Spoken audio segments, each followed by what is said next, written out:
자, 이번 시간에는 광주기 신호, 광주기,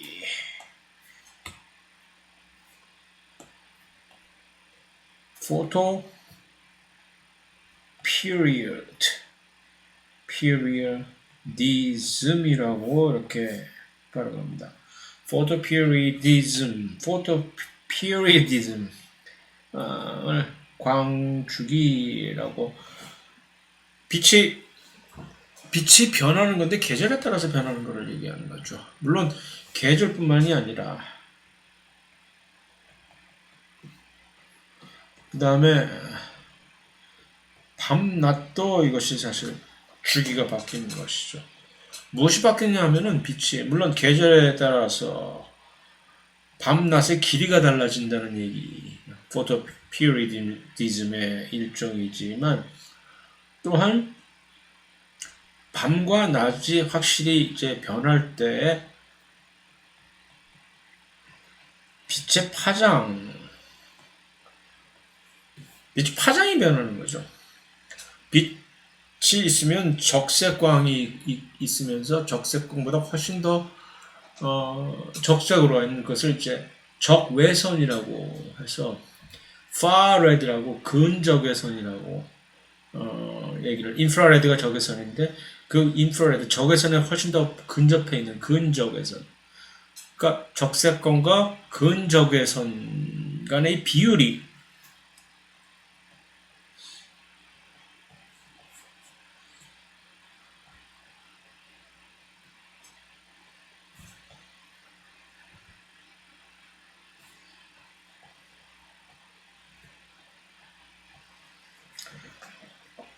변하게 되거든요. 그래서 이게 그 계절마다 변하고 계절이 되면서 태양의 각도가 변하고 또 계절이 변하면서 밤낮의 길이가 이제 변하면서 하루 동안에 예를 들어서 낮에 동이 틀 때는 이제 적색광의 비율이 훨씬 더 높아지는 것이고 그다음에 밤이라고 하는 것은 거의 적색광보다는 훨씬 더 근적색광이 훨씬 더 이 분포가 많아지는 그런 것이기 때문에 그러한 빛의 미묘한 파장 변화를 식물이 어떤 방식으로 해서 감지를 하고서 이제 지금 낮이 됐구나, 아침이 됐구나, 낮이 됐구나, 밤이 됐구나 라는 것을 알 수 있으며 또한 그 길이가 달라지는 에 의해서 이게 지금 한여름이다 아니면 가을이다 또는 봄이다라는 것을 알 수 있다는 것이죠. 물론 거기에 추가적으로 계절의 변화는 물론 온도 변화에 따라서 그것도 이제 추가적으로 보완적으로 느낄 수 있게 될 수도 있겠으나 무엇보다 계절의 변화를 감지하는 것은 그러한 빛의 파장 변화, 빛 안에 들어있는 빛에 있는 가시광선 안에 들어있는 이런 각자의 다른 파장들의 분포, 상대적인 비율이 변화하는 것을 기준으로 그것을 근거로 이것이 지금 현재 밤인지 아니면 이것이 동이 텄는지 라는 것을 감지하는 능력에 의해서 밤낮을 구분할 수 있고 그 밤낮의 길이의 변화에 의해서 사계절의 변화를 감지할 수 있다는 것이 일종의 주요 골자인 것이죠. 그래서 그런 모든 신호를 정보로서 접수를 한 다음에 그것에 맞게 자기 조건에 맞게 꽃이 피는 시기를 조절을 하는 메커니즘을 여기서 살짝 들여다본다는 얘기입니다. 그래서 이 많은 식물들이 그런 식으로 낮의 길이에 따라서 낮이 길어지느냐, 낮이 짧아지기 시작하느냐에 따라서 꽃을 피우고 말고를 결정하게 되는데 예를 들어서 Short Day Plant라고 SDP라고 알려져 있는 한국말로 단일 식물이라고 하는 이 친구들은 낮의 길이가 이제 짧아질 때 어떻게 짧아지냐 하면 어느 기준이 있어야 될 거 아니에요. 자기 자신들이 정해놓은 어떤 일종의 임계일장이라는 것이 있겠죠. threshold라고. 그래서 내가 정해놓은 요 길이 최대한 낮의 길이가 이 정도는 돼야 되는데 이거보다 낮의 길이가 짧아지기 시작할 때 나는 이제 빛을 꽃을 피우기 시작한다라는 자기 나름대로의 전략을 가지고 있는 식물들을 단일 식물이라고 얘기하는 겁니다. 그냥 쉽게 얘기해서 우리는 그들을 가을이 됐을 때 피는 꽃을 피우는 식물. 또 다른 말로 표현하면은 낮의 길이가 짧아지기 시작하면 꽃을 피우고 준비를 하는 그런 식물이라고 보면 되겠죠. 반면에 장일 식물, long day plant, LDP로 알려지는 이 식물들은 이 낮의 길이 자체가 낮의 길이가 어떤 최소 임계일이라고 하는 일정 기준이 있어요. 이거보다는 이상은 돼야 내가 꽃을 피우겠다라는 그런 기준에서 그거보다 길어질 때 꽃을 피운다는 얘기예요. 똑같은 얘기죠. 그러니까 낮의 길이가 길어지면 꽃을 피우는 식물들. 그래서 뭐 거기에 대한 예들이 여기에 무슨 뭐 나와 있는데 그 임계점이라는 것이 보통 뭐 8시간 또는 14시간 뭐 낮의 길이가 보통 일반적으로 14시간의 낮의 길이 밤의 길이가 또는 뭐 밤의 길이의 어떤 임계점이라고 하는 보통 8시간 뭐 어떤 그런 기준을 가지고서 이것이 짧아지거나 길어졌을 때 꽃을 피우거나 하는 각각의 상황에 맞게 그런 식물로서 자, 이 식물들이 전부 그런 식의 일종의 기준을 전부 가지고 있다면은 그들이 모든 한 계절에서 같은 환경 조건 아래 있는 모든 식물들이 그런 식으로 똑같이 반응을 한다면은 그러면 이 어떤 특정 지역에서 이제 같은 종의 식물이 동시에 꽃을 피우게 할 수가 있으니까 야 우리 번식 시작 꽃가루 날려 해서 이 성공적인 번식의 확률을 높일 수 있다라고 하는 이제 이 관찰자들의 일종의 나름대로의 해석이죠. 다 이것이 이로우니까 동시에 그런 식으로 빛에 반응해서 그 특별한 빛의 파장에 반응을 해서 낮의 길이를 감지하고 그것을 통해서 낮의 길이가 길어지거나 또는 짧아지거나 해서 그 조건에 따라서 꽃을 피우는 방식을 진화 방식으로 선택해서 그들이 살아남은 이유가 있겠죠. 뭔가 그들의 번식에 훨씬 도움이 됐으니까 자 우리의 입장에서는 그것이 좋은 점은 뭐냐면 니들이 꽃을 피우는 그런 어떤 기준이 결국 그거였어. 낮의 길이만 조절해주면 되는 거야. 알았어 그럼 우리가 해주지 하고서 그들을 직접 이래 실내에서 온실 같은 데서 키울 때 우리가 할 수 있는 일은 요거구나. 빛의 노출 시간을 변화시키면 되는구나. 그러면 뭐 예를 들어서 가을에 꽃을 피우는 식물이라 하더라도 온실에서 임의적으로 우리가 가을처럼 낮의 길이를 가을처럼 만들어 주지 뭐 하면 꽃을 피우는 거죠. 이들이 그렇게 멍청이라는 얘기. 꽃을 피울 수 있도록 속여버릴 수 있는 아주 교활한 인간들의 장난을 가능하게 해준 또 사안이기도 하고 그런데 알고 보니 실제로 이 개화를 유도하는 결정적인 메커니즘은 뭐냐면은 이 밤의 길이입니다. 밤의 길이. 얼핏 우리가 피상적으로 볼 때는 낮의 길이가 어느 정도 돼야 낮의 길이가 짧아지기 시작하면 꽃을 피운다든가 또는 낮의 길이가 길어지기 시작하면 꽃을 피운다든가 뭐 하는 것인데 실제로는 이 중요한 것은 밤의 길이에 일정량의 밤의 길이가 연속적으로 충분하게 보장이 돼야만 예를 들어서 각자의 조건에 맞게 내가 이 장일 식물이건 또는 내가 단일 식물이건 간에 그러면 내가 원하는 밤의 길이가 내가 기준으로 하고 있는 어떤 특정한 지속적으로 연속적으로 유지가 되는 밤의 길이가 있을 거 아니에요. 그 길이에 의해서 나의 꽃을 피우거나 말거나 하는 것이 결정된다는 것을 나중에 알려졌는데 그러니까 뭐 밤의 길이를 일정 조건으로 유지하면 낮의 길이의 변화를 주더라도 개화 조절이 가능하다. 무슨 소리야? 무슨 말이야 방구야 이거. 교과서에 있는 말을 그대로 따오긴 한 것인데 한국 번역으로 이 얘기죠. 그러니까 이 식물에 있어서 예를 들어서 낮의 길이를 정확하게 이렇게 일정하게 이거를 16시간으로 딱 고정을 시켜놨어요. 온실 같은 데서 이렇게 할 수가 있잖아요. 그러면서 이 깜깜해지는 밤의 길이 자체를 이렇게 변화를 시켰어. 그러면은 이 낮의 길이가 일정한데 밤의 길이가 어느 정도 이렇게 되는 요 길이서부터 꽃을 이제 피우기 시작하는 그런 결과를 나타냈다는 얘기입니다. 반면에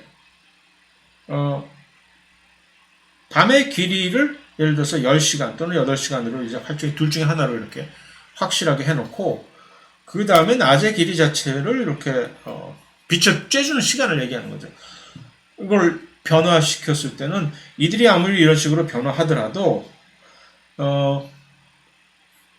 낮의 길이, 밤의 길이가 딱 8시간으로 조건에 못 미치는 그런 식물들은 제 아무리 낮의 길이를 변화를 시켜도 꽃을 피우지 않는 반면에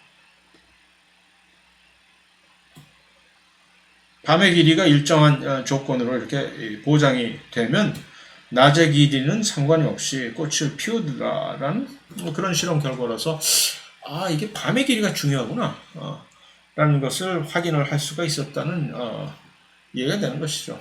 그래서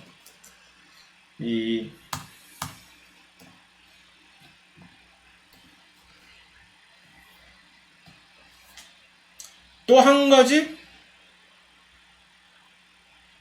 발견한 사실은 적색광과 근적외광 이 두 가지 종류의 적색광을 레드 라이트라고 레드 근적외광은 이제 far red라고 표현을 해서 보통 이것은 줄임말로 RED라고 쓰고 이거는 FR 이렇게 씁니다. 그래서 far red light 근적외광이 이 개화를 조절하는 요 빛이 무엇이냐라고 봤더니 이 적색광을 비춰주면 개화작용이 흐트러지고 방해가 되고 근적외광을 비춰주면은 이것이 다시 이것을 되돌릴 수 있는 그런 사실을 발견을 한 거예요. 그걸 가지고 그러면 이 사람들의 결론이 이것을 빛을 요 특정한 파장의 빛을 감지를 해서 이 일을 벌이고 있는 친구가 요 파이토크롬 영어로 파이토크롬이라고 하는 요 광수용체 단백질이 있습니다. 파이토크롬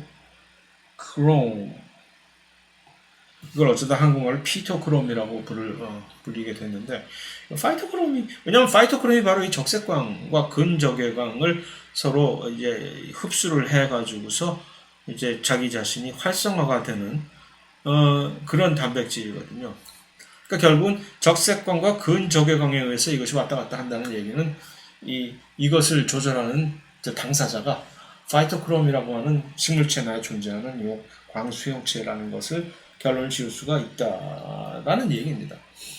그래서 식물 자체는 식물이 어떻게 이게 낮인지 밤인지를 알 수 있느냐 하는 얘기가 요 빛에서 빛을 비추었을 때 이 파이토크롬 자체가 두 가지 형태로 존재를 하게 됩니다. 나중에 이 다음 장에서 우리가 좀 더 자세하게 파이토크롬에 대해서 공부를 할 기회가 생길 텐데 파이토크롬이라고 하는 이 형태는 두 가지 형태의 다른 똑같은 파이토크롬 단백질인데 PFR형이라고 하는 것과 PR형이라는 것이 있습니다.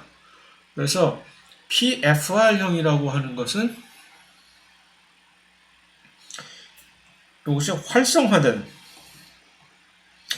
이 PFR형의 파이토크롬이 활성을 가지고 있는 단백질이고 PR형이라고 하는 이 단백질은 비활성화된 파이토크롬 광생체 단백질입니다. 그런데 왜 이 친구를 활성화된 형태의 단백질을 PFR형이라고 파이토크롬이라고 얘기를 하냐면은 이 PFR형은 far red light 근적외선만을 흡수를 할 수가 있습니다. 그 형태에서 활성화된 형태로 있으면서 이들이 far red light 요 근적외광만을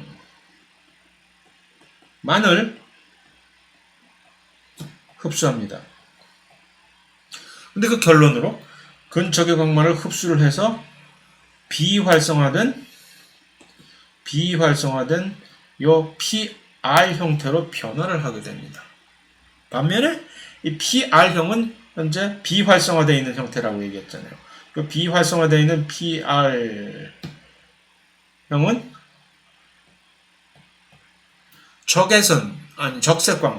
적색광, 레드 라이트, 적색광만을 흡수를 해요. PR은. 그래서 이 PR, 적색광을 흡수하는 형태의 파이토크롬을 PR, 파이토크롬 레드, 근적외광을 흡수하는 형태의 파이토크롬 far red에서 PFR이라고 하는 거죠. 일단은 먼저 이것을 이제 머릿속에 박아야 될 것이 PFR이 파이토크롬 그 자체의 활성으로서는 활성화 일을 할 수 있는 그 일이 좋은 일인지 나쁜 일인지는 차치하고라도 파이토크롬의 일에 의해서 어떤 우리의 식물의 생리현상은 방해를 받고 어떤 식물 생리현상은 또 촉진을 받고 그렇거든요. 할 일이 되게 많아요. 하는 일이. 근데 어쨌든 이 활성화된 형태의 파이토크롬이 되기 위해서는 일단 그러니까 활성화된 형태의 이 파이토크롬은 다시 말하면 활성화된 형태의 파이토크롬은 이 일을 하고 있는데 그 파이토크롬은 근적외광을 흡수만을 할 수 있어요. 그 근적외광을 흡수하게 되면 비활성화된 폼으로 다시 돌아가 버린다는 얘기죠. 그럼 그것을 다시 되돌리려면은 적색광을 이렇게 쪼여주면 그 비활성화된 형태의 파이토크롬이 다시 활성화된 형태의 파이토크롬으로 변화를 하게 됩니다. 이런 비슷한 예들이 꽤 생물 현상에서 좀 여러 개 볼 수가 있는데 대표적인 얘기로 GTP와 GDP 같은 것을 일반 생물 1에서 우리가 GPCR이라고 해서 G 프로틴 카플드 리셉터라고 하는 것을 혹시 배웠는지 저는 수업 시간에 잠깐 소개를 했는데 다른 분반에서 그것을 배웠는지 모르겠으나 그것 역시 이제 GTP를 흡수하는 폼과 이제 결합을 하는 폼과 GDP를 결합한 형태가 활성화된 형태, 비활성화된 형태로 서로 다른 구조로 존재하는 또 비슷한 단백질입니다.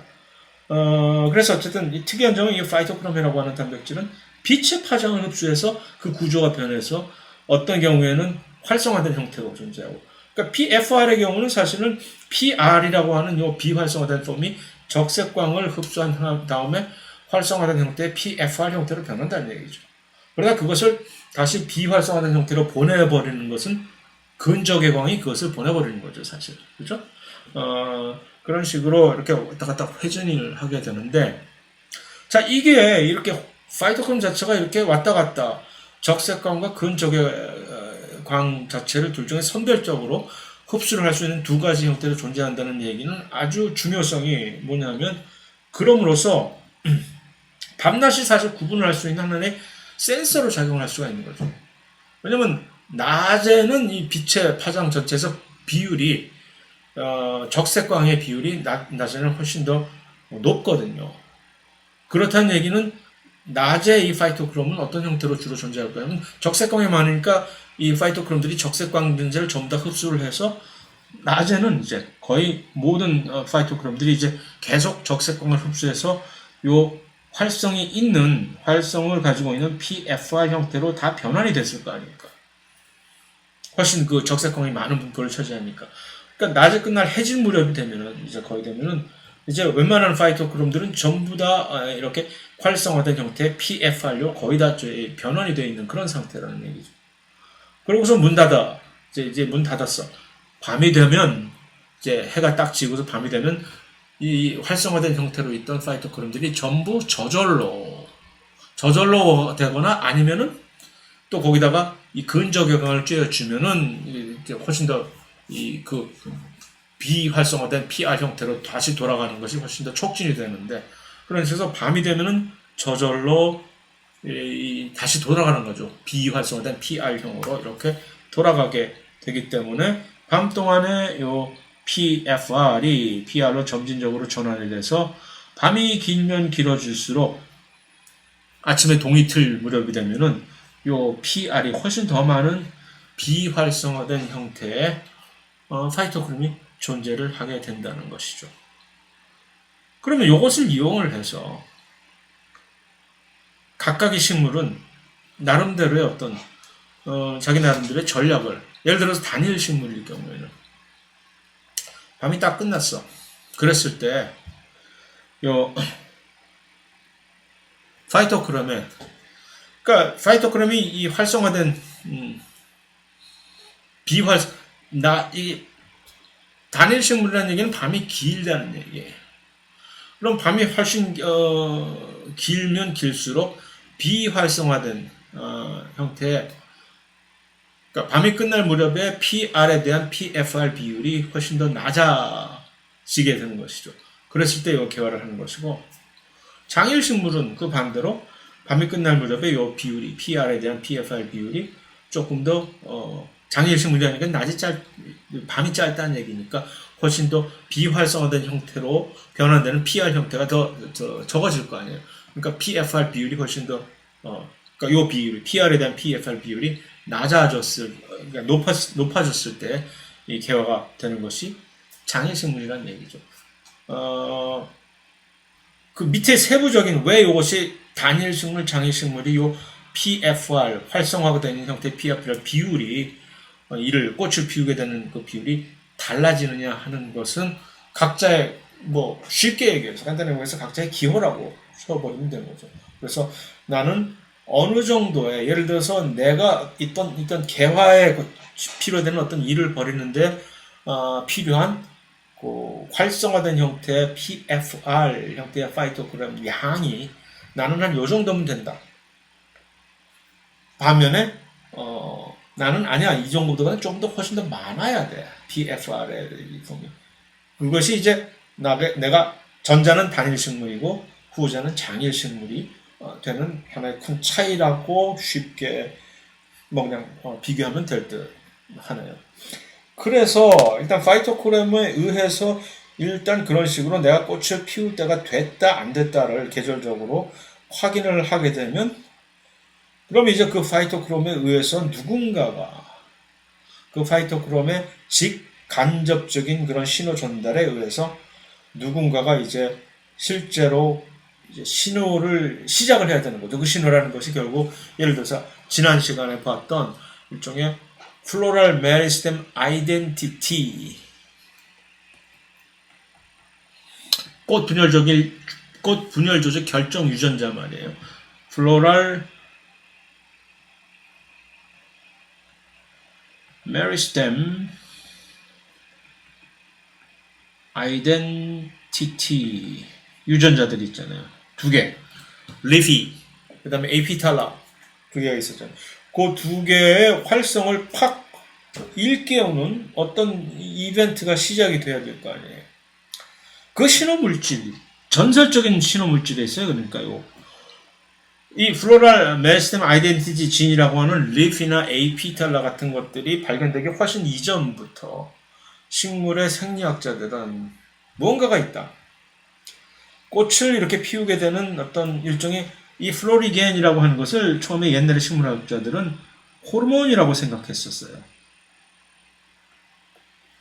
일종의 우리가 아직 확인되지 않은 미확인 호르몬, 비행물체만 미확인 비행물체가 있는 것이 아니라 식물 호르몬에서도 이런 미확인 호르몬이 있었다는 얘기죠. 그래서 제가 학부 수업을 듣던 이 80년대에만 해도 미국에서 제가 학부 수업을 식물학에 대해서 들었을 때 그 식물 생리학 교수님들께서 이런 플로리겐에 대한 뜬구름 잡는 얘기들을 흥분해서 하시곤 했었습니다. 그래서 이 많은 식물 생리학자들이 그런 식물 호르몬 중에 하나로서 우리가 아직 발견되지 못한 호르몬이 이 플라워링을, 사실 나중에 알고 보니까 기존에 알고 있었던 호르몬들이 이 개발을 하는데 물론 여러 가지 복합적으로 같이 공동으로 참여를 한다는 사실이 후에는 밝혀졌고, 플로리겐이라고 하는 개화를 직접 유도하는 신호 물질 자체는 사실은 그냥 그런 호르몬 같은 그런 물질이 아니라 어나더 다른 전사 조작인자라는 것이 나중에 밝혀지긴 했으나 어쨌든 그래서 거기서 이제 시작된 것인데 일단 플로리겐에 대한 그 탐구 그것을 어떻게 찾았을까 했을 때 처음에 이제 출발점은 얘가 이제 옮겨다니는 물질이라는 것은 이제 최소한 알았어. 일단 플로리겐이라고 하는 그런 신호 물질이 활성화가 되기 위해서는 파이토크롬이 먼저 활성화가 돼야 되는 건데 광주기 자극에 의해서 이게 특별한 파이토크롬이 활성화가 돼야 되는데 이 파이토크롬이 존재하는 주로 분포하는 것은 식물의 잎이란 말이에요. 잎. 근데 식물의 잎과 실제로 이 꽃 분열 조직이 발생하는 과거의 정단 분열 조직은 지역적으로 좀 떨어져 있잖아요.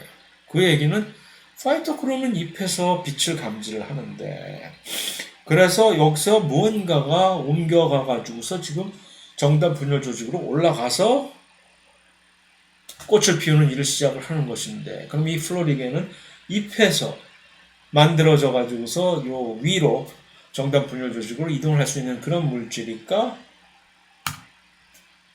그래서 파이토크롬이 개화 신호 물질을 활성을 한다는 것은 알겠는데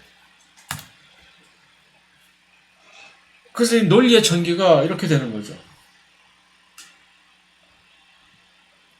파이토크롬이 만들어지는 요 부위와 지상부에 있는 정단 분열 조직과는 이제 거리적으로 지금 떨어져 있단 말이에요.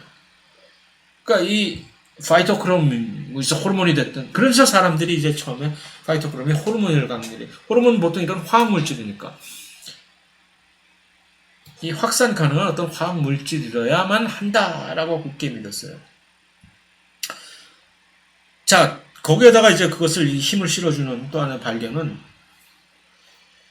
잎에다가 이제 광주기적으로 어떤 밤낮의 길이를 인위적으로 이렇게 장난을 쳐가지고서 개화를 유도되게 된 이제 그런 조건이 된 잎을 이렇게 했는데 그러면서 잎을 딱 탈리를 시켜서 잎을 제거해버리면 광주기적으로 유도가 이미 된 이런 상태임에도 불구하고 꽃이 안 피는 거야. 이건 확실히 뭔가 개화물질이 지금 잎에서 만들어지는다는 것을 다시 한번 확인시켜주는 그런 발견이죠. 관찰. 또 한 가지는 보통 식물을 이제 접을 붙여가지고서 번식을 하는 경우도 있는데, 접을 붙였을 때 한쪽 식물을 먼저 개화를 유도한 다음에 접을 붙이게 되면은 이 수용을 하게 되는 그 식물 자체가 그것까지조차도 전부 개화가 된다는 확실하게 그럼 이것에 대한 해석은 또 무엇이냐? 확실하게 또 한 번 확인 사살을 해주는 거죠. 이 개화 유도 물질이라는 것이 옮겨 다닐 수 있는 화학 물질 같은 것이다.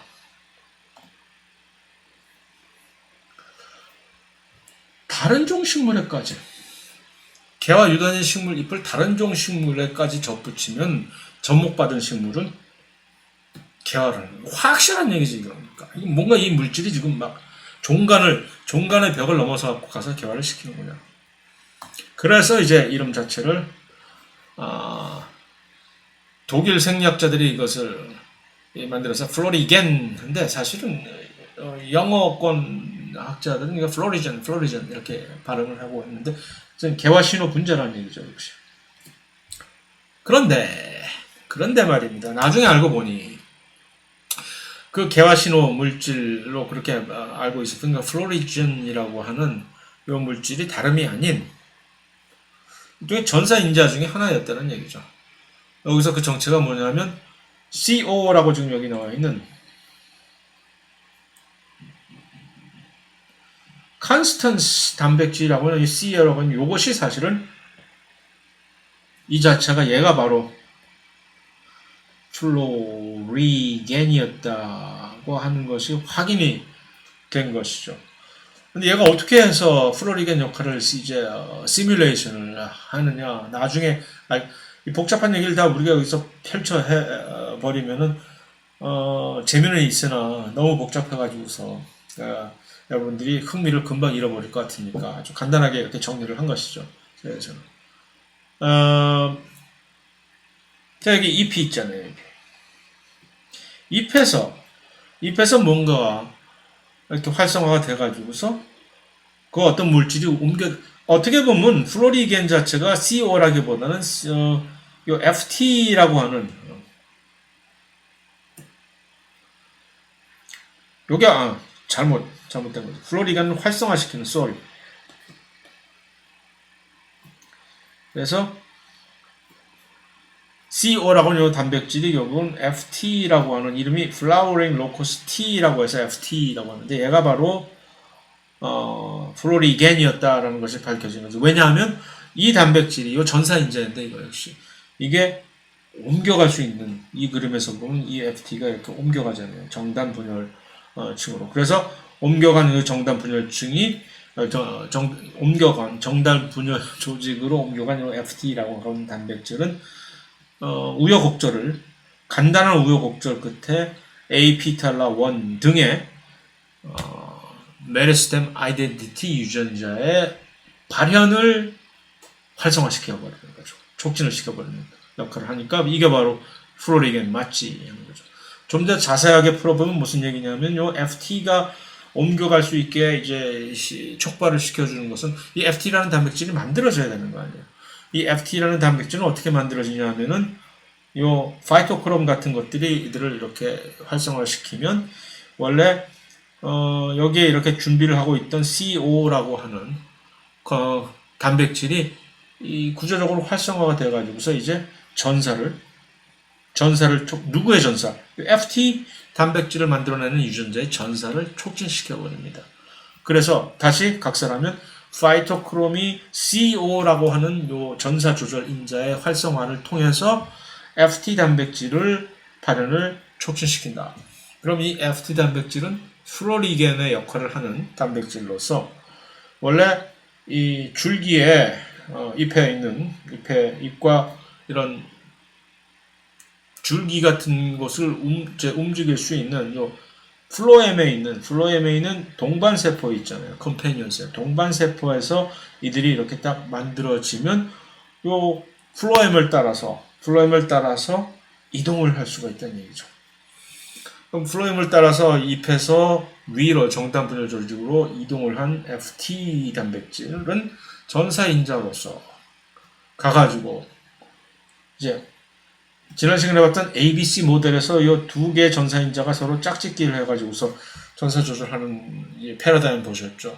일종의 그러한 패러다임 하나를 취해가지고서 FT가 FD라고 하는 또 하나의 전사인자와 짝을 지어서 이 가장 중요한 그 플로랄 메리스템 자체의 이 결정을 시작을 해버리는 요 결정 유전자 AP나 이런 것들의 전사를 촉진시켜서 드디어 단백질을 만들어주는 거죠. 그럼 이 기회로 이것을 시작으로 해서 꽃이 피는 이 여러 가지 환골탈태가 여기서 이루어진다는. 그래서 이제 그동안 전설적으로 있었던 그 플로리겐의 정체가 결국은 별거 아니라는 얘기는 좀 너무 쉽고 말도 안 되는 얘기죠. 바로 전사 인자 중에 하나였다. 옮겨다니는 세포 조직간을 이런 식으로 플로엠을 통해서 옮겨다니는 전사인자였다. 그 전사인자의 이름은 Flowering Locus T라고 하는 것을 줄여서 FT라고 부른다. 그런데 그 FT라고 하는 그 전사인자 단백질은 어떻게 해서 만들어지느냐 하면 파이토크롬에 의한 광주기의 활성화가 이루어지면 그 전사를 조절하는 전사인자인 CO 단백질이 활성화됨으로써 그것이 이루어진다. 복잡하죠? 그러나 그림으로 이렇게 이 복잡한데 그림이 주어지는 것이 그래서 신의 한 수라는 얘기입니다.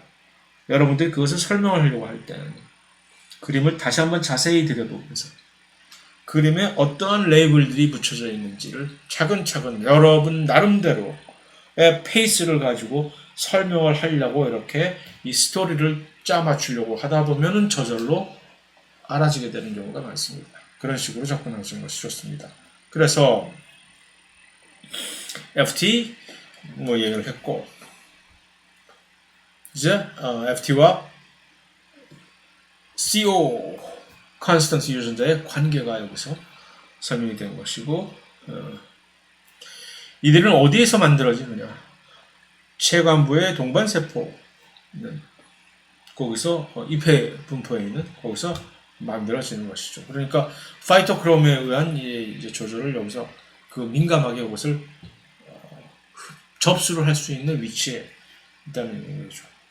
그래가지고서 FT만이 체관을 따라서 정단분열 조직으로 이동을 하고, 그러면 정단분열 조직을 이동한 이 FT는 FD라고 하는 단백질과 결합을 해서 이 복합체를 형성한 후에 가서 이제 A피탈라와 등과 같은 분열 조직 결정 유전자들을 프로모터로 활성화시켜서 만들어버린다는 거지. 요것이 이제 이전 시간에 봤던 그 모델 식물의 애기장대 아라비도프시스를 봄으로써 연구를 통해서 밝혀졌는데, 다른 종의 식물에서는 다른 경로를 통한 자극에 의해서 개화가 유도되는 사례도 있습니다. 그러니까 애기장대 아라비도프시스에서 연구를 한 그 하는 것만 가지고 이것이 모든 다른 식물에 똑같이 적용될 것이라고 하는 그런 오만과 이제 무식함을 같이 겸비해서는 안 되겠다라는 얘기가 되는 것이고, 자, 그래서 그것이 이제 빛에 의한 광주기, 특히 그 광주기는 어떤 식으로 접수를 이제 감지를 하느냐? 요 적색광과 근적외 광의 그 비율 분포에 의한 파이토크롬의 상대적인 파이토크롬의 PR형이냐 PFR형이냐 하는 두 가지 형태의 파이토크롬의 상대적인 비율에 의해서 이것이 결정이 된다는 얘기인데, 그거 말고도 개화를 조절하는 또 인자는 무엇이 있는가 하면, 일단 온도라고 하는 점이 이제 개화 조절에 또 영향을 미치고, 그 다음에 그것과 부가적으로 또 다른 식물 호르몬인, 식물 호르몬 아직 한 번도 얘기를 안 했으니까, 지베렐린, 다음 시간에 이제 지베렐린에 대해서 좀 더 많은 얘기를 우리가 하겠지만, 식물 호르몬 중에 하나인 지베렐린이라고 하는 것들이 둘 다 각자 독립적으로 개화 조절을 또 하게 됩니다. 그래서 그것을 일단 온도에 의해서 개화 조절을 하는 그러한 현상을 일반적으로 춘화 처리라고 하는데, 영어로 춘화 처리를 vernalization 이라고 얘기를 합니다. 일정한 짧은 기간 동안에 아주 얼어 죽을 정도의 온도가 아니라 저온을 이렇게 좀 처리를 해두면 그것에 의해서 개화가 나중에 촉진이 되는 것인데, 주로 이것은 이런 온도, 저온 처리에 대한 개화 처리는 그러니까 이 단일 식물들보다는 장일 식물들, 봄에 꽃을 피우는 식물들에게 있어서 많이 적용이 되는 사례이겠죠. 왜냐하면 그들에게 있어서 이 저온 처리를 한다는 것은 그들에게 무엇을 다시 한번 각인시켜주는 얘기냐면, 이 식물들한테 다시 한번 이것을 시뮬레이션 시켜요. 자, 너 겨울 지났다 라고 하는, 잠시 동안 저온 처리해주고 겨울 겪었지? 이제 꽃이 피울 때가 됐지? 라는 것을 마치 이렇게 인식시켜주는 그런 사안이 되는 것이죠. 그래서 실제로 이제 애기장대 같은 경우는 특히 여러 가지 우리가 지금 실험실에서 연구를 하는 애기장대 자체는 장일 식물, 단일 식물의 어떤 상관이 없습니다. Day neutral이라고 얘기를 하는데, 그런데 그 비슷한 이 애기장대 중에서도 여러 가지 다른 품종들이 있을 거 아닙니까? 그럴 때 그 중에 하나인 이 애기장대를 요 춘화 처리를 안 한 거예요. 춘화 처리를 하지 않고 이렇게 내버려두면, 원래 애기장대는 꽃을 피울 때 정상적으로 이것을 꽃대라고 하는데, 길게 갑자기 뭐가 쭉 올라와서 이것을 한국말로 꽃대라고 합니다. 이제 볼팅이 일어난다라고 하는데, 꽃대가 쭉 올라오면서 그 꽃 위에 꽃이 이렇게 피는 이게 정상 이게 일반적인 그런 모습인데, 그러니까 원래 꽃을 피우지 않으면 그냥 이 밑에 있는 요 잎들만 이렇게 가지고 있게 이게 쭉 안 올라오는 거죠. 이건 심어가 돼서 버널라이제이션, 춘화 처리를 하지 않게 되면 그냥 꽃을 피울 생각은 여기 잠시 이렇게 피우긴 하나 이거 보세요. 이렇게 엄청나게 무성한 이 떡고머리 총각이 되어버리는 거죠. 이것으로서 이 온도가 개화 유도에 있어서 어떤 특별한 식물에 있어서 온도 저온 처리를 하는 춘화 처리가 얼마나 중요한지가 여기서 확인이 되는 하나의 관점 사례라고 얘기를 할 수가 있습니다. 근데 왜 그러냐? 이유를 물어본다면은 이유가 이제 밝혀진 것이죠. 왜 저온이 이 개화를 촉진을 시키냐 하면은 바로 이 이유 때문에 그렇습니다. 개화를 이렇게 촉진시키는 인자들이 있다면은 이 생물체 안에서는 그것을 억제를 하는 그 반작용을 유발하는 어떤 인자들도 반드시 존재를 하게 됩니다. 거의 모든 경우에 다 이것이 이렇게 똑같은 패러다임이 관찰이 되는데, 그래서 이 개화 반응에서도 그 개화를 억제시키는 작용은 개화, 소위 말해서 개화 억제 인자라고 하는 그 이름이 FLC라고 하는데, Flowering Locus C 이름이 참 여러 가지 많죠. Flowering Locus T, FT는 플로리겐이었는데 개화 억제 인자는 FLC는 또 억제 인자이고, 이거 역시 단백질입니다. 이 단백질의 합성 자체가 저온에 의해서 억제가 되니까 저온을 치면요, FLC라고 하는 단백질이 활성화가, 그러니까 만들어지는 이 과정의 활성화가 저하가 돼가지고서 이 단백질의 양이 훨씬 줄어들게 되겠죠. 그래서 결국 그 덕택에 억제를 하고 있던 브레이크들이 많이 풀려버리게 되니까 개화가 쭉 갈 수가 있게 되는 거죠. 그것을 이제 전체적으로 정리를 이렇게 하게 되면은 이렇게 볼 수가 있게 되는 거죠. 그래서 이 FT라고 하는 중심의 이것은 개화를 완전히 촉진시키는 하나의 메인 스위치 역할을 해주는 것이죠. 그래서 이것을 플로리겐으로 규정 지을 수가 있는 것이었는데, 이것의 활성화는 누가?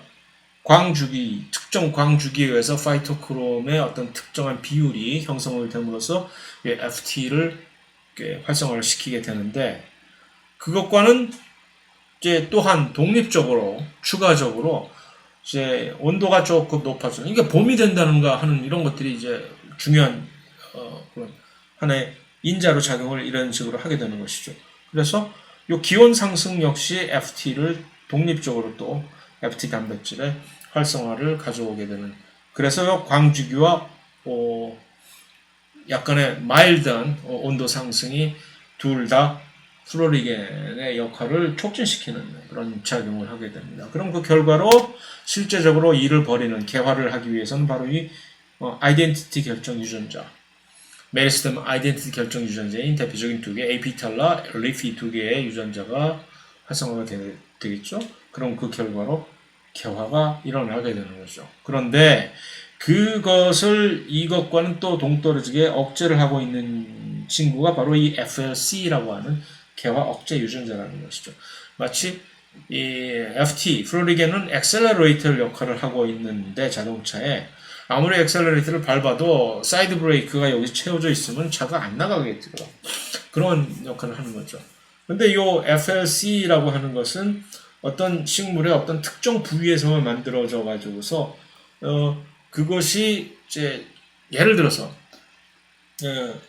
줄기의 밑부분에서 주로 만들어지는 경우가 많은데, 그렇다면은 줄기가 점점 길어지면 길어질수록 그 작용에서 점점 멀어질 수가 있는 거죠. 그럼 거리가 멀어지면 그 역할이 조금 그래서 벗어날 수가 있게 되는 그런 위치에 따른 농도 기울기 경로라고 이렇게 해석할 수가 있겠죠. 이것이 존재를 합니다. 또 그것을 그렇게 언제 얘가 이 줄기가 이렇게 길어지도록 기다려, 못 기다리겠어 하면은 춘화 처리해버리면 되는 거죠. 이렇게. 그러면 이 FLC를 또 억제를, 보통 이런 생물학 그 도표 그림에서 이런 뾰족 화살표는 언제나 촉진이고,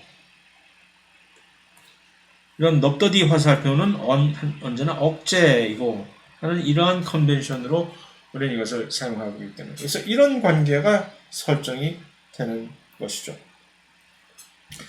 자, 이 기온 상승, 고온에 의한 개화 조절을 지금 얼핏 봤는데, 이 그러니까 온도가 저온은 FLC라고 하는 단백질을 억제를 시킴으로써 개화 촉진을 시키는데 반해서 고온은 또 다른 방식에서 아까 그 플로리겐으로 작용하는 그 FT를 활성화를 시킴으로써 이제 촉진을 하는 경우가 있는데 특히 이렇게 꽃이 작거나 종자의 크게 작은 그런 식물에서 더운 온도에 노출된 식물은 더 빨리 개화되는 그런 일종의 상관관계를 가지고 있다. 그 뭐 굳이 외운다고 그렇게 쓸데있는 것도 아니고 그냥 뭐 군더더기로 말하자니까 이렇다는 얘기로 받아들이시고 자 그랬을 때 이제 지베렐린은 뭐냐 어떤 역할을 하나의 식물의 호르몬으로서 어떤 역할을 하느냐 하면은 지베렐린은 아까 같은 특히 분열 조직 결정 유전자 중에 하나인 리피를 직접적으로 이제 활성화를 시키고 그 덕택에 개화 전환을 촉진을 시킨다는 얘기죠. 그러니까 지베렐린은 어떻게 보면 그 플로리겐의 FT 역할을 바이패스 해갖고 직접 중간에 개입을 해서 이것을 지름길로 월프라고 할 수가 있나 촉진을 시킨다는 역할을 할 수도 있겠죠. 또 모든 식물의 경우가 이런 이미 개화가 내부 시계로부터 온 신호에 반응해서 하는 것은 아니지만 최소한 일부 식물에서는 이미 프로그램된 내부 인터널 클락 같은 것들이 있어가지고서 그 신호에 반응해서 개화를 하는 근데 이제 그 내부 클락 같은 게 뭘까라는 것을 가만히 이제 들여다 보니까 예를 들어서 요게 어떤 특정 계통의 담배 예를 들어서 특정 계통의 담배는 좀 전에 언급을 했듯이 줄기가 점점 길어지면 이제 끝내서 개화가 시작된다는 얘기죠. 이게 바로 이 FLC의 역할이 개화 억제 유전자 FLC가 어떤 특정 줄기의 끝 반대쪽에서 이 줄기의 밑부분에서 만약에 만들어져서 이렇게 이동이 된다면 줄기가 점점 길어질수록 거리에 따른 농도 기울기에 반비례되는 농도 기울기에 있어서 이 억제 작용 기전으로부터 해방이 된다는 그런 기전으로 해석이 될 수 있겠죠. 그래서 이 어떤 특정 물질의 농도 기울기에 의해서 조절이 되는 것으로 생각을 했었다는 것이죠. 예를 들어서 뿌리에서 만들어진 개화 억제 인자 농도는 결국 점점 줄기가 길어질수록 이게 낮아질 거 아닙니까? 그 정도. 자, 이 다음 장에서는 소혹식물 자체 역시도 이제 무성생식을 하게 되는 경우가 많은데 그것에 대해서 간략하게 한번 살펴봅시다. 무성생식으로 번식하는 이 식물은 일단 결론이 유성생식으로 이제 꽃가루에서 만들어진 정자세포와 심피에서 만들어진 난자세포가 이제 수정을 해서 만들어진 그것과는 무엇이 다르냐? 뻔히 아는 얘기지만 이것은 유전적으로 동일한 클론이 만들어지는 것이죠. 일단 비용적으로는 매우 경제적인 거죠. 이게 동일한 클론, 이게 유전적으로 너무 동일하기 때문에 많은 어떤 유전적인 이런 잠재적인 위험성이 존재를 하긴 하지만 최소한 이 비용 효율면에서는 매우 이것이 효과적인 생식 방법이 될 수가 있습니다. 그래서 사실은 특히 동물과는 달리 식물의 경우에는 동물에는 물론 유성생식과 무성생식으로 보면서 수행을 할 수 있는 것이 극히 이제 예외적인 것이긴 하지만 식물에는 많은 식물들이 사실 유성생식을 수행을 하면서도 때에 따라서는 무성생식을 일종의 엑스트라로 영어로 이것을 엑스트라 그레이비라고 하는데 그래서 하면서 수행을 할 수 있는 능력들이 있습니다. 그래서 이 무성생식의 대표적인 그런 예로서 이것을 영양생식, vegetative reproduction이라는 말로 표현을 하는데 대표적으로 예를 들어서 딸기 보통 번식을 할 때 딸기 씨에서 무슨 발화시켜서 하는 거 아니잖아요. 기는 줄기라는 딸기는 이제 밑에 있는 언더그라운드에서 기는 줄기라고 하는 스톨론 또는 러너 같은 것들로 계속해서 클론을 만들어냅니다. 대나무 이 라이솜이라고 하는 뿌리 줄기에서 죽순이 쭉쭉쭉 나오면서 이제 계속 번식을 하는 거고 감자는 이 또 다른 형태의 괴경이라고 하는 이 검색 요 눈이 있잖아요.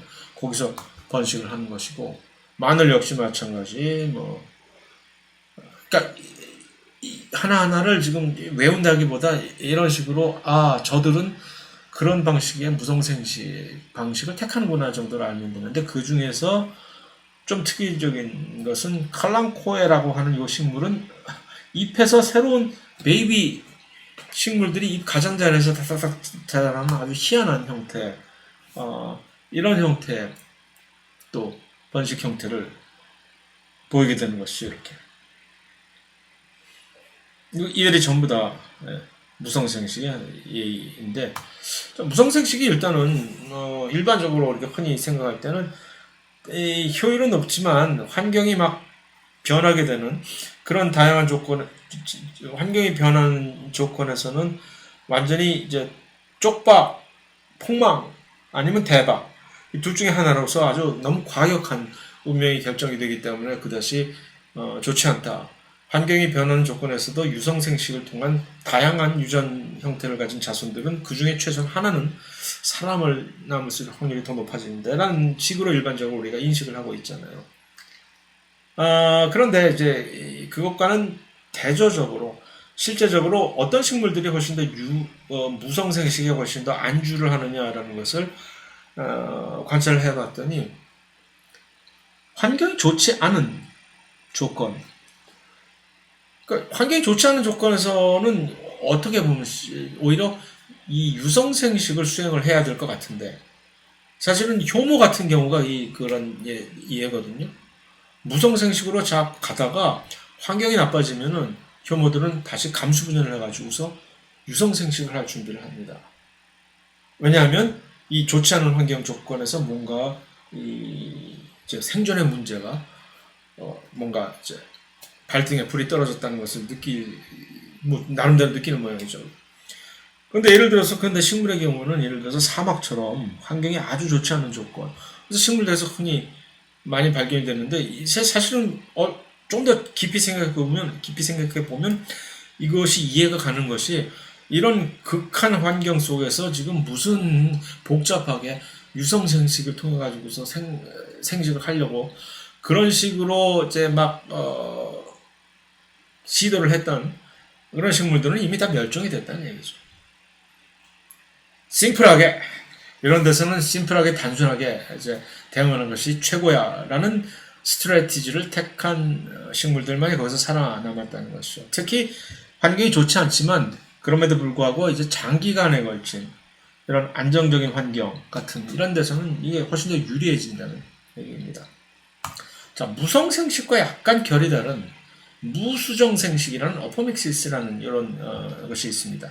이것은 분명히 정자난자를 생산하는 유성생식을 막 지금 시도를 하는 그런 과정에 있는 생물들인데도 불구하고 수정을 전혀 하지 않고 수정되지 않은 그런 이 생식기관에서 이제 이들이 새로운 개체를 만들어내는 생식 방법을 진행을 하는 것입니다. 그래서 이것이 종자 자체가 수정이 되지 않은 상태로 종자가 이렇게 무수성으로 생식을 하는 경우도 있고, 민들레, 무슨 블랙베리, 감귤 이런 경우.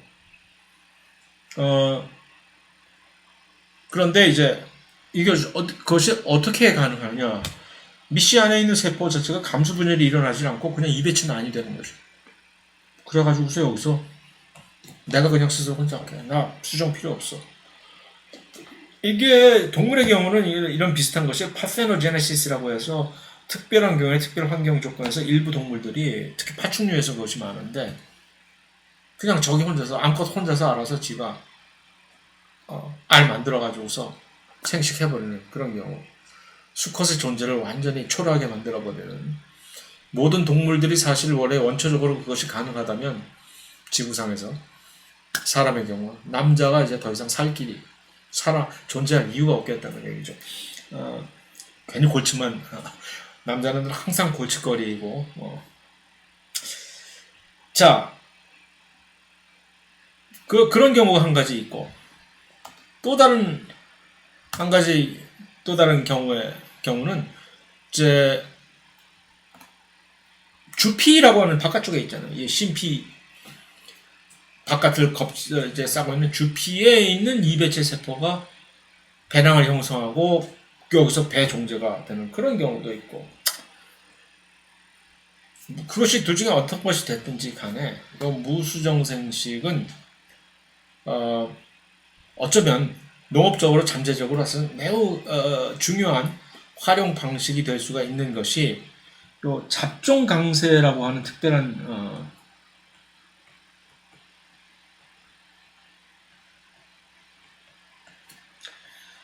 많은 작물 중에서 농업적으로 유전 작물 중에서 쌀도 그렇고 무슨 뭐 밀이나 옥수수 같은 것도 그렇고 이게 서로 다른 종이 있잖아요. 서로 다른 그러니까 스트레인 같은 품종 서로 다른 품종이 있을 때 이 두 품종 간의 잡종을 교배를 하게 되면은 이 하나의 잡종은 하이브리드는 그 두 양친에 서로 다른 두 품종 양친 품종에 비해서 훨씬 크고 튼실하고 병충해에도 강하고 아주 좋아집니다. 야, 그래서 이 뭐 옥수수도 마찬가지지만 쌀 같은 경우에는 특별하게 두드러지게 이래 잡종 강세를 보이는 경우가 쌀은 사실은 여러분들 잘 아시겠지만 우리가 흔히 주식으로는 쌀이 자포니카라고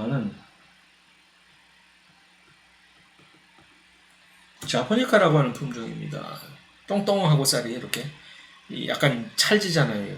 그런데 우리가 인도 레스토랑이나 인도 음식점이나 아니면 해외에 있는 중국 음식점 같은 데를 방문하면은 볶음밥을 시킨다든가 무슨 뭐 이 쌀 종류 시키면 쌀이 길쭉하면서 쌀이 아주 찰기가 하나도 없고 날아다니는, 저는 그래서 미국 가서 처음으로 중국집에서 그런 쌀을 접하고서 이건 플라잉 라이스라고 막 빗대서 처음엔 못 먹겠더라고 그런 쌀은. 그러한 쌀은 인디카입니다. 이 두 개가 아주 확연히 구분되는 두 대조적인 그런 품종이거든요. 그래서 인디카와 자포니카라는 두 쌀을 사실은 두 품종을 교배를 시키면 잡종이 태어나는데 이 잡종은 두 양친에 의해서 엄청나게 튼실하고 훨씬 크고 여기서 이제 나라도 훨씬 많이 만들어질 것 같고 정말 기대가 되는 거거든요. 그런데 문제는 그 잡종은 불임이에요. 불임. 잡종이 튼튼한 그런 잡종 강세라는 이러한 현상은 매우 일반적인 현상이긴 하나 많은 그런 잡종이 그 다음 세대로 자기 자신의 이 생식을 못하는 이런 불임이 되어버리니까 이런 농업적으로 작물을 생산하는 데 있어서 작물이 불임이라는 얘기는 곡식이 하나도 안 생긴다는 얘기 아니에요. 그래서 뭐야? 이거 어떡할까? 그러나 이 감귤 같은 경우는 이런 잡종을 해서 잡종 강세를 에 대한 그 이익을 만끽을 하면서도 그러한 불임을 피할 수 있는 것이 생식의 무수정 생식을 자연적으로 감귤에서는 이게 발생시킬 수가 있거든요. 그러니까 이건 아이고 왔다 보는 거죠. 그래서 지금 잡종 강세가 옥수수에서 나왔죠. 그러면 이 옥수수에서 이런 우수한 품종 잡종을 어떻게 유지를 시킬까? 그러니까 울며 겨자 먹기로 그 우수한 품종 잡종을 교배를 이제 계속 유지를 하려면 매년 두 잡종을 만들었던 양친 계통을 계속 보존을 하고 있다가 매해마다 새롭게 이걸 다시 교배를 해서 수행을 하게 되면 정말 맨 땅에 헤딩하는 몸으로 때우는 엄청난 이제 골치 아픈 일이 수행이 돼야 되는 것인데, 만약에 이 옥수수 같은 데에서 이 감귤의 경우처럼 무수정 생식을 증진시키는 이 유전자를 만약에 찾기만 한다면 요것을 딱 이렇게 조작을 해가지고서 이 옥수수 같은 이 유전자에 이렇게 집어넣는다면은 이게 가능하다는 얘기죠. 그것을 그림으로 우리 희망사항을 얘기하는 것이죠. 그래서 이 그림에서 교과서에 나온 이 두 개의 품종, 서로 다른 양친의 품종을 잡종으로 만드는 이 잡종이 잡종 강세를 보이는 우수 품종이 된다는 거죠. 그런데 이것을 예를 들어서 정상적인 수정을 통한 또 다른 이 생식을 다음 세대에서 이렇게 전개를 시키게 되면은 일단 불임을 차치하고라도 이것이 분리를 해가지고서 예를 들어서 두 양친의 강세를 보이는 잡종과 그렇지 않은 그런 이 형질이 사라져 버리는 그런 자손들이 전부 다 유전적으로 분리를 하게 되잖아요. 그것도 역시 바람직스럽지 못한 것인데, 만약에 여기서 일단 우수한 품종을 이런 잡종에 의해서 일단 만들어내서 확보한 다음에 그 다음부터는 무수정 생식, 포믹스 방식으로 이들을 생식을 시키면 그 다음부터는 이제 똑같은 클론이 쫙 만들어지는 거잖아요. 이렇게 대대손손. 그러니까 이게 활용도면에서 농업적인 활용적인 측면에서 이것이 아주 바람직스럽다라는 이 얘기를 하는 겁니다. 이게. 자, 그래서 이런 이 무성생식, 영양생식을 농업적으로 활용을 하는 그런 경우가 몇 가지가 있는데, 뭐 봐도 또 까먹고 하는 것이고, 뭐 전체적인 맥락에서 그런 게 있겠다라는 정도만 알면 되지. 이것을 예를 들어서 활용을 했다고 해서 이제 뭐 줄기를 잘라가지고서 땅에 심는 이런 식으로 무성생식을 하는 경우가 있다라는 거, 이거 굳이 외우셔야 되겠어요. 뭐 줄기를 딱 잘라가지고 땅에 심었는데 이게 어떻게 계속해서 새로운 개체가 나느냐 할 때 식물 호르몬이, 또 다른 식물 호르몬의 이름이 여기서 등장하는 것. 오옥신이라고 하는 이 식물 호르몬은 많은 경우에 식물에서 뿌리의 형성을 촉진을 합니다. 그러니까 줄기만 딱 잘라가지고 딱 땅에 꽂고 나서 여기다가 오옥신을 잘 적당한 농도로 처리를 하면 여기서 뿌리가 그냥 찌익 나가지고 새롭게. 이게 바로 식물의 장점이거든요. 동물의 끔찍한 얘기를 하나 들어볼까요? 팔을 하나 뚝 잘라가지고서 뭐 어디다 갖다 뱅하면 팔에서부터 다시 온몸이 이렇게 생겨나지 못하잖아요. 심지어는 그 반대로 여기 팔이 잘린 팔이 있다고 해서 여기서 새로운 팔이 나지 못하는 게 현실적인 많은 동물들의 이런 문제점인데, 식물은 그게 가능하다는 얘기죠. 그 다음에 전목, 나무들, 여기서 많은 과수들이, 감도 그렇고, 이제 많은 과수들이 이런 식으로 접목을 통해 가지고서 무성생식으로 번식을 하게 되는 것인데, 접목을 할 때, 이런 그래프팅 할 때, 이 접목의 용어는 접순, 사연을 대목, 스탁에 접을 붙인다 라는 식으로 표현하는데, 사연이 뭐고 스탁, 대목이 뭐냐 이런 겁니다.